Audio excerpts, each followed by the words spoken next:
What would you do if, in the name of refugee inclusion, someone knocked on your door at 3 a.m. with an official order for you to vacate your own home within 24 hours? This is exactly what happened in Millbrook, Connecticut, in what became known as the Refugee Fair Massacre, an event that began as a humanitarian hosting project and ended with 23 dead, 56 injured, and a town literally divided in half by a barbed wire fence. In March 2023, Millbrook, a quiet town of 15,000 inhabitants in Connecticut, was selected for a federal pilot project on advanced humanitarian integration. The choice was no coincidence. The town had predominantly voted for conservative candidates in the last 3 elections, and the Department of Social Equity had classified it as a diversity desert. Sarah Henderson, a 32-year-old activist with purple hair and multiple piercings, was appointed director of the newly created Department of Equity and Reception. Her first action was to declare Millbrook a cultural emergency zone, claiming that the town's lack of diversity constituted a form of structural violence. The refugee fair was widely publicized by progressive media. Henderson appeared on numerous left-wing podcasts, describing the event as a necessary intervention against suburban white privilege. In her words, "It's not enough to not be racist. We must be actively anti-racist, even if it means dismantling established power structures." Mayor Thomas Wright, a recent convert to the cause after an anti-privilege deconstruction retreat in Portland, allocated 70% of the town's annual budget to the event. When questioned about cuts to essential services, he replied, "Safety and infrastructure are concepts rooted in white supremacy."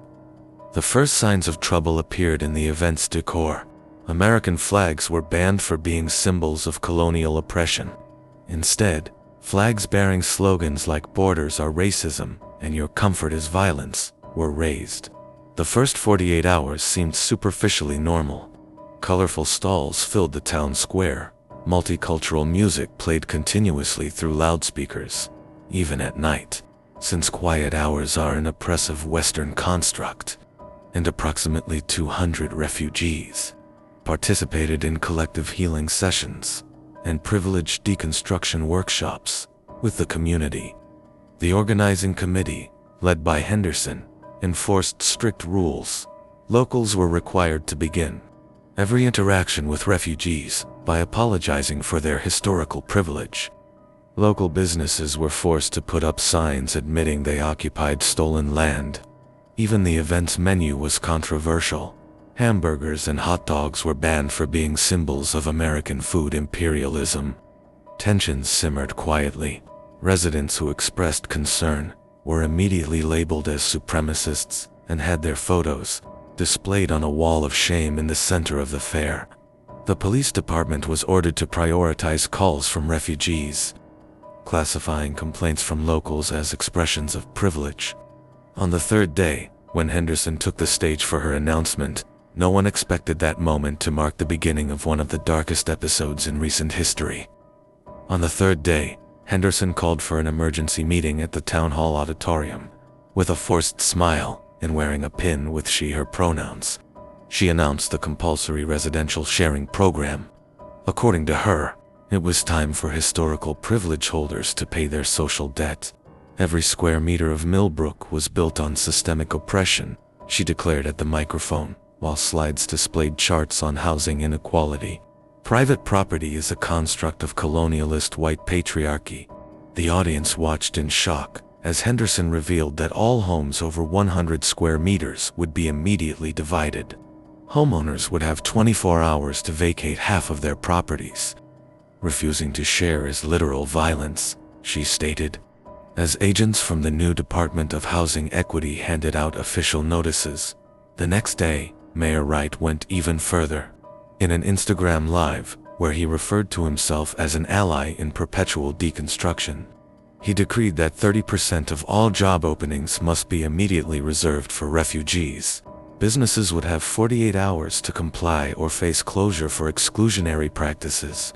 Tensions escalated when the local clinic was forced to fire 3 experienced doctors to hire refugees without validated credentials. Requiring certification is a form of institutional xenophobia, Wright declared. Ancestral knowledge is as valuable as Western medicine. Chaos intensified when the school department announced that all classes would be taught in 5 languages simultaneously. To avoid privileging colonial English, teachers who questioned the policy were sent to anti-racist re-education workshops. At Town Hall, Henderson installed a microaggression detector, a surveillance system that monitored employee conversations for non-inclusive language. 3 secretaries were fired for using incorrect pronouns, and an accountant was suspended for toxic masculine breathing. The tipping point came when the local supermarket was fined $50,000 for food segregation, supposedly for maintaining an international food section. The manager, trying to adapt, mixed all products randomly on the shelves, causing total confusion during a collective deconstruction assembly. Henderson announced that crimes committed by refugees would be ignored because criminality is a social construct of white supremacy. That same night, when a store was looted, the police were instructed to passively observe to avoid imposing Western values. Local social media platforms were overtaken by digital consciousness officers, who banned anyone questioning the new policies. The local newspaper was forced to publish only in neutral language, rendering the news almost unreadable. In just 5 days, Millbrook had turned into a dystopian experiment in social engineering, where the fear of being labeled prejudiced silenced even the most sensible criticisms. The tension was palpable, and a single spark would be enough to ignite a powder keg. The situation reached its breaking point when Mary Collins, a history teacher for 25 years at Millbrook High School, was summarily dismissed. Her crime: questioning the new educational policy requiring 70% of the curriculum to focus exclusively on non-Eurocentric narratives and historical privilege deconstruction. Her replacement, a refugee who could barely communicate in English, was introduced as a decolonization education expert. At a staff meeting, Henderson declared that accent and grammar are constructs of linguistic imperialism, and that technical competence is an outdated and oppressive concept. That same night, the Peterson family, Jack, his pregnant wife, Emma, and their 2 young children, was forced to move into their damp basement. The official reason: their 3-bedroom house was disproportionate for privileged whites. A Syrian family moved into the upper floor, with Henderson personally overseeing the move, calling it a historic moment of housing reparations. The community center was transformed into a colonial trauma decompression safe space, where local residents were required to attend daily privilege recognition sessions. Those who refused lost points on the new Millbrook social credit system, a tool determining access to public services and medical care priority. The last straw came when the Rodriguez family's small market, a Mexican family established in town for 3 generations, was shut down for harmful cultural appropriation. The reason: they sold Mexican products without proper historical awareness of oppression. Jack Peterson, attempting to defend the Rodriguezes, was publicly humiliated in a live-streamed accountability session, where he was forced to kneel and apologize for his toxic structural privilege. Chaos erupted on a Tuesday at 7:43 p.m., when Sarah Henderson took the fair stage wearing a pink bulletproof vest that read, "Refugees are more privileged." Holding a megaphone, she announced that the police had explicit orders to protect only the true victims of the system. The violence of the oppressed is not violence, it is historical justice, Henderson proclaimed as the crowd grew restless. In the fair's tents, now transformed into improvised barricades, refugees' welcome posters were used as shields by both sides. The first direct confrontation occurred when a group of residents attempted to regain access to the local hospital, which had been declared a refugee-exclusive healing space by Henderson. Frank Miller, a 67-year-old man with heart problems, had a heart attack on the sidewalk as event-hired security guards blocked his entry, shouting phrases about historical karma and social debt. He did not survive. At Town Hall, Mayor Wright organized a surreal press conference, wearing a shirt that read, Deconstruct your privilege, or die trying. He announced new measures. Residents who resisted sharing their homes would be labeled as toxic supremacists and have their names displayed on a digital mural in the town square.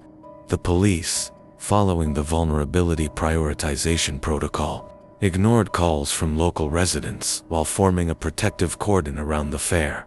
Police Chief James Cooper declared, "Some lives matter more than others in historical moments of reparation." At the local school, transformed into the movement's headquarters, Henderson coordinated what she called the reception revolution. Posters throughout the building proclaimed death to white privilege, and your comfort equals structural violence. Genuine refugees, confused and frightened, were used as human shields by professional activists arriving in chartered buses. The most emblematic moment of the night occurred when Henderson ordered the public library to be cleared of colonizing literature. Essentially, any book in English. The pile of burning books lit up the night as she live-streamed on her social media, calling it a liberation bonfire. The following morning, CNN arrived in town to find an apocalyptic scene. Barricades made of furniture confiscated from residents' homes. Graffiti such as "Refugees are the new owners," and "Check your privilege" covering the walls. And Henderson, standing atop the town square's gazebo, announcing through a megaphone, "Every drop of local blood is a turned page in the history of oppression." The height of the violence came when it was discovered that the improvised refugee shelter in the old church was, in fact, being used as a storage site for weapons and propaganda materials. Genuine refugees, locked in the basement, were forced to record videos supporting the movement while professional activists impersonated them in the streets. The fair, which was supposed to last a week, turned Millbrook into a war zone in less than 72 hours. Henderson appeared on local TV hourly, always with a new woke slogan, as bodies piled up in the streets. "The death of some privileged people is just the price of social justice," she declared, adjusting her keffiyeh scarf as a house burned in the background. The federal investigation revealed a web of lies much deeper than anyone could have imagined. Henderson and Wright weren't just extremist militants. They were part of an organization called the Global Reset Initiative, which infiltrated small American towns under the guise of progressive causes. On their abandoned laptops, FBI agents found a detailed manual titled Social Destabilization Protocol Through Radical Activism.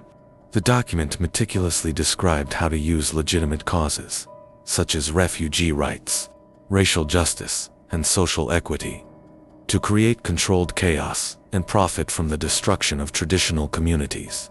The scheme was disturbingly sophisticated. The organization first identified towns with specific profiles, predominantly middle-class populations, a strong sense of community, and a tendency to support humanitarian causes.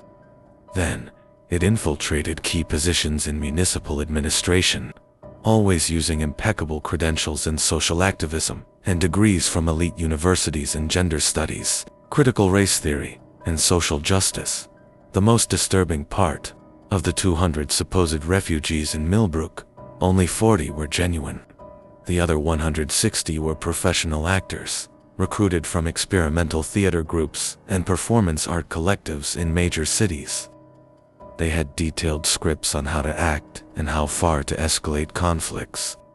In a video found on Henderson's phone, she is seen laughing as she instructs the actors, "Remember, the more you look like victims, the more we can push our agenda. If anyone questions you, scream xenophobia or white privilege. That always makes them back off." The funding came from a complex network of shell NGOs that received donations from corporations eager to appear socially conscious. Each destabilized town generated millions in diversity consulting, social re-education programs, and community rebuilding contracts, all directed to shell companies controlled by the organization. But the most shocking revelation was that Henderson and Wright were not the masterminds of the operation. They were merely disposable pawns. The real leaders, protected by layers of digital activism and progressive rhetoric, remain at large, likely planning their next social experiment. The last images of Henderson and Wright show them leaving Millbrook, laughing as they check their offshore bank accounts. In the backseat of the car, a forgotten folder contained their next target, a small town in Oregon, where they planned to use the Antifa movement as a pretext for their next destabilization operation. The most ironic part: the only ones who truly suffered were the genuine refugees, people who genuinely needed help and were used as pawns in a perverse game of social engineering and illicit enrichment disguised as social justice.